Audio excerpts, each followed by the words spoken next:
कथा सुनने चलेंगे कल और ताश खेलने चलने हो तो आ जाइए। अरे अच्छे काम को कल पर मत टालो। कल का कोई ठिकाना नहीं है कि मिलेगा कि नहीं, आएगा कि नहीं। बस जब 24 घंटा निकल जाएंगे तभी तो कल आएगा। दिन निकलेगा, रात निकलेगी, तभी तो कल आएगा। इसलिए कहा है कि कल कल करे तो कल क्या करे, और कल की कला न जाने क्या करे। कल मिले ना मिले राम का नाम ले, ना मिले राम का नाम ले, कल मिले ना मिले राम का नाम ले। कहा है काल करे सो आज कर, आज करे सो अब, और पल में प्रलय होएगी बहुर करेगो कब। कल का कोई भरोसा नहीं है। अच्छे काम को कल पर कभी मत टालना। ध्यान से सुनना, कल तभी तो आएगा जब 24 घंटा निकल जाएगा। भरोसा तो नहीं है एक पल का कि हमने आंख बंद की खोल पाएंगे कि नहीं, खोली तो बंद कर पाएंगे कि नहीं, कोई ठिकाना नहीं है। पल में प्रलय हो तो ये पल क्या करे, पल में प्रलय हो तो पल क्या करे, और पल की कला न जाने क्या करे।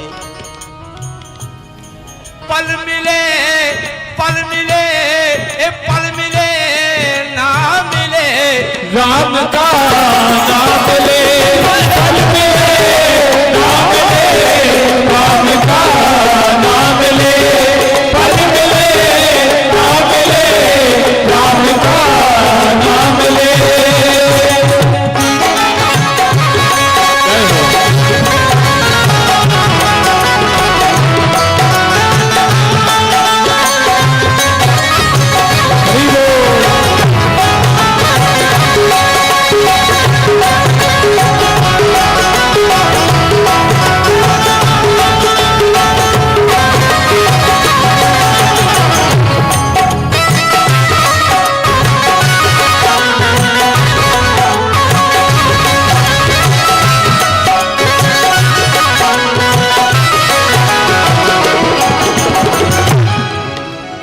क्या होता है, समय का सदुपयोग करो।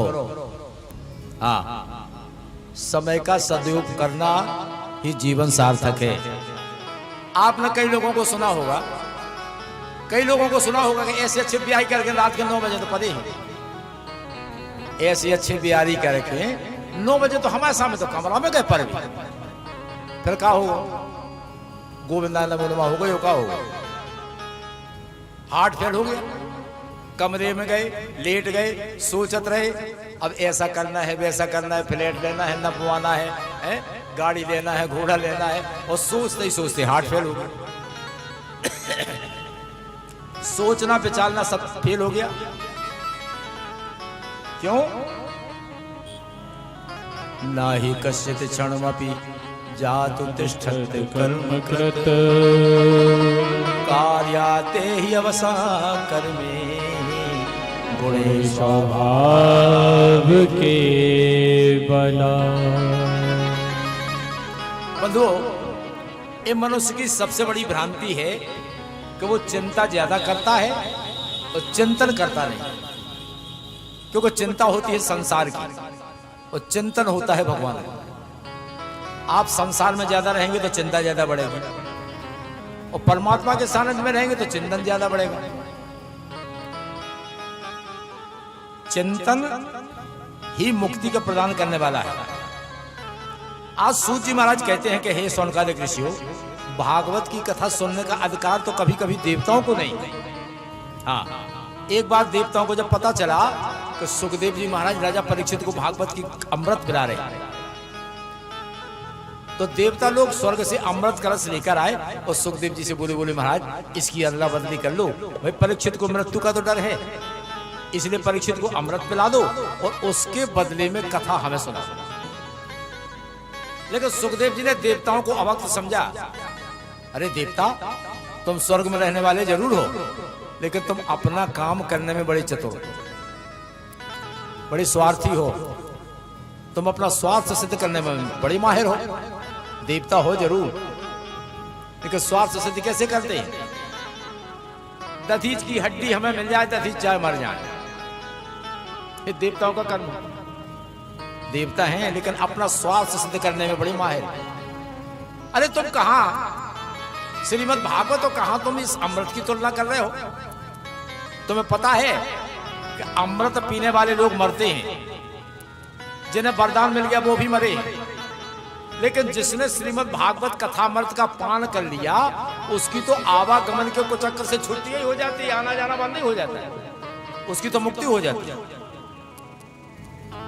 जब देवताओं को अभक्त समझा सुखदेव जी ने, तो देवताओं ने जाकर ब्रह्मा जी से शिकायत कर दी, बोले हमें कथा नहीं सुनाई, देखो तो।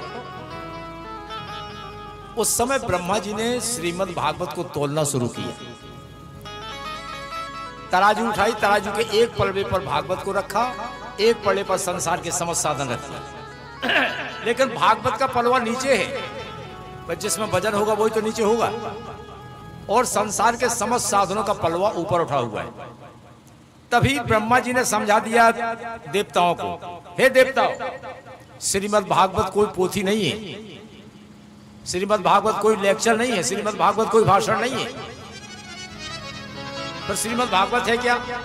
श्रीमद् भागवताख्यापो प्रत्यक्षा कृष्ण वही। हे देवताओ, श्रीमद् भागवत प्रत्यक्ष भगवान कृष्ण का स्वरूप है। इसको श्रवण करने से हमारा जीवन धन्य होता है। लेकिन भागवत का प्रचार प्रसार तो नारद जी ने किया है। इस सप्ताह की विधि नारद जी ने सनत कुमारों से सुनी। अब सौनकादिक ऋषियों ने प्रश्न कर लिया, बोले महाराज हमने सुना है कि सनत कुमार जी तो छोटे छोटे बच्चे हैं, 5 वर्ष के हैं, वो ज्यादा कहीं जाते नहीं है, और नारद जी को भी दक्ष प्रजापति का साफ है कि तुम 2 घड़ी से ज्यादा कहीं ठहरते नहीं हो। तो फिर नारद जी ने सनत कुमारों से कथा कैसे सुन ली? सूत जी महाराज कहते हैं कि एक बार देवर्षि नारद बड़ी तीव्र गति से दौड़ते जा रहे थे, दौड़ते चले जा रहे थे, और वहां सनत कुमार जी बैठे थे, चारों भाई। उन्होंने देखा कि नारद जी एक संत हैं और इतने दुखी क्यों हैं। नारद जी से पूछा, महाराज तुम इतने दुखी क्यों हो? बोले महाराज क्या बताएं, हमने पृथ्वी को सर्वश्रेष्ठ समझा और पृथ्वी पर आए, हम चारों तरफ गए, कुरुक्षेत्र में, पुष्कर में, प्रयाग में, चारों तरफ गए, लेकिन महाराज में मुझे कहीं शांति नहीं मिली, मुझे कहीं शांति नहीं मिली। क्यों? संसार में कोई सत्य नहीं बोलता। हाँ, वो एक बार भी सत्य बोलेगा तो अपने आप को हरिश्चंद्र से कम नहीं समझता। उस दिन में 100 बार झूठ बोलेगा तो एक ही बार गिनती नहीं करता। अगर सत्य बोल भी देगा ये आदमी तो 100 बार गिनती करा, कहो हमने कही थी, कहो हमने सही कही थी, हमने सही कहा था, मतलब बे सीधे हरिश्चंद्र को पाठ हो जाते। झूठ बोले उसकी कोई गिनती नहीं करता है। ऐसा हो गया है ये जो कलयुग का मित्र है अधर्म। इस अधर्म ने लोगों की बुद्धि को इतना बिगाड़ दिया है। लेकिन महाराज जब मैं वृंदावन में पहुंचा तो एक हमने कौतुक देखा। भक्ति माता, उसके पास में 2 वृद्ध पुरुष पड़े हुए, एक का नाम है ज्ञान, एक का नाम है वैराग, और माता का नाम है भक्ति। और भक्ति माता जो तीनों बूढ़े हो गए, लेकिन वृंदावन में जब कदम रखा तो वृंदावन में पहुंचते ही भक्ति तो हो गई जवान, और ज्ञान वैराग दोनों बुढ़ापे में गिर गए। वहां से जब नारद जी निकले तो भक्ति माता ने देखा, भक्ति माता ने कहा, भो साधु क्षण तिष्ठ, आप हमारे लिए कुछ क्षण के लिए ठहर जाइए। महाराज कोई क्या कहेगा संसार में कि जिसकी माता जवान हो, जिसके पुत्र बुढ़ापे की अवस्था में घिर गए हो, हमारे पुत्रों के लिए कोई उपाय कर दो। तो उस समय नारद जी ने वेद वेदांत का पाठ किया, गीता का पाठ किया, लेकिन जब कुछ नहीं हुआ तो आकाशवाणी हुई कि नारद अगर भक्ति के मन के कष्ट की निवृत्ति करना चाहते हो, ज्ञान वैराग का बुढ़ापा दूर करना चाहते हो, तो तुम सत्कर्म करो। अब महाराज मैं आपकी शरण में आया, मुझे बता दो सत्कर्म क्या है। ये सत्कर्म क्या है? सनक सनंदन सनातन सनत कुमार बोले, हे नारद, सत्कर्म सूच को नूनम ज्ञान यज्ञ स्मृतो बुधे श्रीमद्भागवतालाभा सतु गीता सुखातिभि। हे नारद, ज्ञान वैराग्य बुढ़ापे को दूर करने का, भक्ति देवी के कष्ट की निवृत्ति करने का एक सर्वोत्तम साधन अगर कुछ है तो वो साधन है श्रीमद् भागवत ज्ञान यज्ञ, श्रीमद् भागवत सप्ताह प्रवचन। नारद जी बोले मैंने तो वेद वेदांत का पाठ किया है, जब उससे कुछ नहीं हुआ तो भागवत से क्या हो जाएगा? भागवत से क्या हो जाएगा? सनत कुमार जी बोले यही तो बात है। वेद एक वृक्ष है, निगम वेद एक वृक्ष है और भागवत उसी वृक्ष का पका हुआ फल है। पका हुआ फल है श्रीमद् भागवत, और इसमें तो अमृत ही अमृत बड़ा भरा हुआ है, क्योंकि जो स्वाद फल में होता है वो स्वाद वृक्ष में तो होता नहीं है। वृक्ष में कहां से स्वाद हो जाएगा? जबकि वृक्ष की जड़ों से ही रस जाता है। तो नारद जी बोले महाराज कथा कहां करें फिर? सनत कुमार जी बोले देखो, हमें बद्रीनाथ में और भक्ति माता है वृंदावन में, उनसे कहो कि वो भी चल के आए, हम भी चलते हैं, जहां मिलन हो जाएगा वहीं कथा हो जाएगी। वृंदावन से चली भक्ति माता, बद्रीनाथ से चले सनत कुमार जी,